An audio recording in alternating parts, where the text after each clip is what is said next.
খাসির মাংসের খুবই সহজ এবং মজাদার রেসিপি যারা খুঁজছেন, আজকের রেসিপিটা তাদের জন্য। হাতের কাছে পাওয়া যায় এমন কিছু উপকরণ দিয়ে তৈরি করা হয়েছে আজকের রেসিপি। আসসালামু আলাইকুম সবাইকে, কেমন আছেন সবাই? বিরিয়ানিটা কিভাবে ঝরঝরে এবং পারফেক্টভাবে তৈরি করবেন আজকে তাই আপনাদের সাথে শেয়ার করব। আজকের পর্বে আমি আপনাদের করে দেখাচ্ছি এখানে খাসির মাংসের বিরিয়ানি। খাসির মাংসের বিরিয়ানি রান্না করার জন্য এখানে যা যা উপকরণ লাগবে সেগুলো আমি আপনাদের দেখিয়ে দিতেছি। এখানে আমি নিয়েছি খাসির মাংস। এখানে আমি 1 কেজি পরিমাণ খাসির মাংস নিয়েছি। বিরিয়ানি রান্না করার জন্য মাংসটা যতটুকু সাইজের রাখবো ততটুকু সাইজের আমাকে কেটে দিয়েছে। আমি একটু মাঝারি সাইজ করে কেটে নিয়ে এসেছি। আপনারা আপনাদের পছন্দ অনুযায়ী মাংসের টুকরোগুলো কেটে নিতে পারেন, চাইলে আর একটু ছোটো করে নিতে পারেন, আবার চাইলে আর একটু বড় করে রাখতে পারেন। তো এখানে আমি খাসির মাংস নিয়েছি, খাসির মাংসগুলো মাঝারি সাইজ করে এইভাবে কেটে নিয়েছি। আর এদিকে নিয়েছি আমি পোলাও চাল, আর এদিকে নিয়েছি আমি নতুন আলুকে আমি মাঝখান দিয়ে টুকরো করে গোল করে কেটে নিয়েছি। সাথে নিয়েছি কাঁচামরিচ, আর এদিকে যা যা নিয়েছি তাই আপনাদের দেখিয়ে দিচ্ছি। মরিচের গুঁড়া, টেস্টি সল্ট, আদা বাটা, রসুন বাটা, সর্ষে বাটা। এদিকে নিয়েছি বিরিয়ানির প্যাকেট মশলা, পেঁয়াজ কুচি, আর এদিকে নিয়েছি সর্ষের তেল। সর্ষের তেলে আজকে বিরিয়ানিটা রান্না করা হবে। তো সাথেই থাকুন কিভাবে রান্নাটা করি। সবার উদ্দেশ্যে একটা রিকোয়েস্ট থাকবে, ভিডিওর শুরুতে সবাই একটি লাইক দিয়ে ভিডিওটি প্রথম থেকে শেষ পর্যন্ত কন্টিনিউ করবেন। আজকে যারা আমার চ্যানেলটা ভিজিট করবেন, ভালো লাগলে চ্যানেলটা সাবস্ক্রাইব করে আমার পাশেই থেকে যাবেন। যারা এই কাজটি অলরেডি করে দিয়েছেন তাদেরকে জানাই অসংখ্য অসংখ্য ধন্যবাদ, এইভাবে আমার পাশে থেকে আমাকে এগিয়ে নিয়ে যাওয়ার জন্য। ফেসবুক পেজ থেকে দেখে থাকলে পেজটা ফলো দিয়ে আমার সাথেই থেকে যাবেন। তো এখানে আমি মাংসটা এখন তৈরি করে নেব। খাসির মাংসটা প্রথমে আমি রান্না করব। রান্না করার জন্য এখানে আমি তৈরি করে নিতেছি। প্রথমে দিয়ে দিলাম একে একে এখানে আমি পেঁয়াজ অ্যাড করলাম। পেঁয়াজ দেওয়া হয়ে গেলে এখানে আমি দিয়ে দিতেছি আদা বাটা। আদা বাটা দেওয়া হয়ে গেলে দিয়ে দিলাম এখানে বেশ কিছু পরিমাণ সর্ষে বাটা, দিয়ে দিলাম রসুন বাটা, দিয়ে দিলাম টেস্টি সল্ট, দিয়ে দিলাম লবণ, দিয়ে দিলাম মরিচের গুঁড়ো, দিয়ে দিলাম সয়াবিন তেল,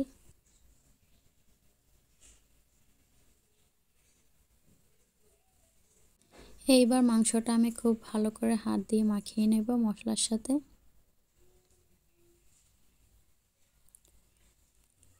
মাংসটা আমি খুব ভালো করে মশলার সাথে মাখিয়ে 20 থেকে 25 মিনিট ম্যারিনেট করে রেখে দেব। ফিরে আসছি 20 থেকে 25 মিনিট পর। মাংসটা আমি 20 মিনিটের মতো মশলা মাখিয়ে রেখে দিয়েছিলাম। এবার মাংসটা চুলায় বসিয়ে দিলাম।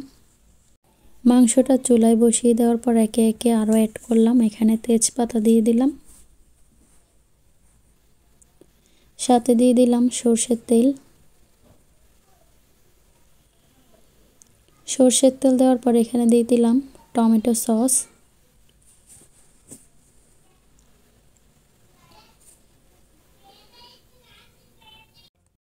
এইবার মাংসটা আমি খুব ভালো করে নেড়েচেড়ে দেব। মাংসটা খুব ভালো করে নেড়েচেড়ে দেওয়ার পর বেশ কিছুক্ষণ আমি কষিয়ে নেব।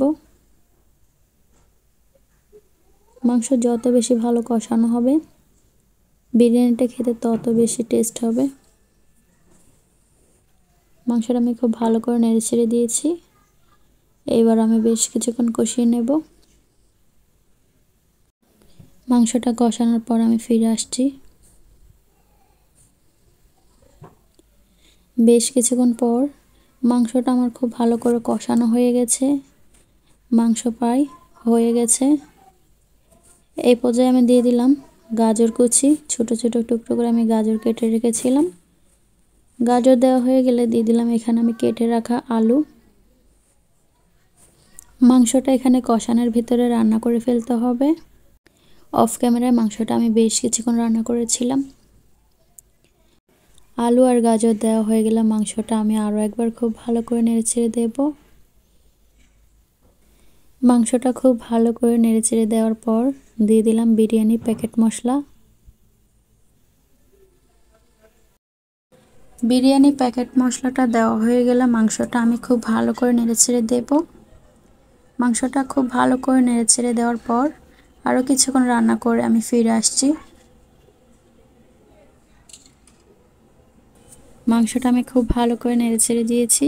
এবার মাংসটা রান্না করা হয়ে গেলে আমি ফিরে আসছি। মাংস তো রান্না করা হয়ে গেছে। এইবার বিরিয়ানি রান্না করার জন্য এখানে আমি কড়াই বসিয়ে দিলাম চুলায়। কড়াইতে দিয়ে দিলাম সরিষার তেল। তেল গরম হয়ে গেছে। এই পর্যায়ে আমি দিয়ে দিলাম পোলাও চাল। পোলাও চালগুলো দেওয়া হয়ে গেলে চালগুলো আমি খুব ভালো করে নেড়েচেড়ে দিয়ে ভেজে নেব। এখানে আমি একটি কাঠি দিয়ে পোলাও চালগুলো খুব ভালো করে নেড়েচেড়ে দিতেছি।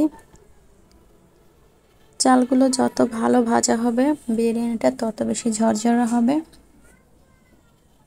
চালগুলো খুব ভালো করে আমি ভেজে নেব। চালগুলো আমি খুব ভালো করে ভেজে ফিরে আসছি।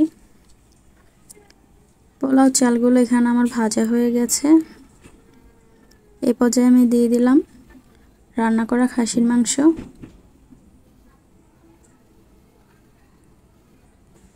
মাংস দেওয়া হয়ে গেলে এইবার মাংস আর চাল খুব ভালো করে আমি নেড়েচেড়ে দেব।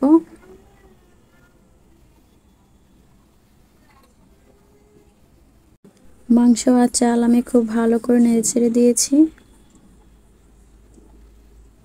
এই পর্যায়ে আমি দিয়ে দিলাম গরম পানি। গরম পানি দিয়েছি, এটা পোলাও চাল দিয়ে রান্না করেছি সেজন্য। সিদ্ধ চালের বিরিয়ানিটা রান্না করলে ঠান্ডা পানি ব্যবহার করবেন। এখানে আমি গরম পানি দিয়ে দিলাম।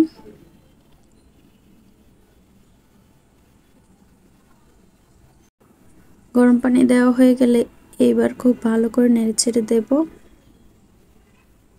আমি এখানে মাপ দেখতেছিলাম কতটুকু পানি দিয়েছি। এই পানিতে বিরিয়ানিটা রান্না হয়ে যাবে। খুব ভালো করে নেড়েচেড়ে দেওয়ার পর এবার আমি ঢাকনা দিয়ে ঢেকে বিরিয়ানিটা রান্না করে নেব। লবণটা একটু কম মনে হয়েছিল, সামান্য লবণ দিয়ে দিলাম।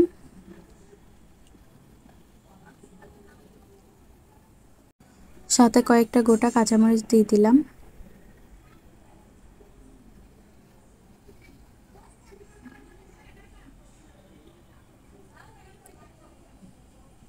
এবার ঢাকনা দিয়ে ঢেকে রান্নাটা করে নেব। ফিরে আসছি 15 থেকে 20 মিনিট পর রান্না করে।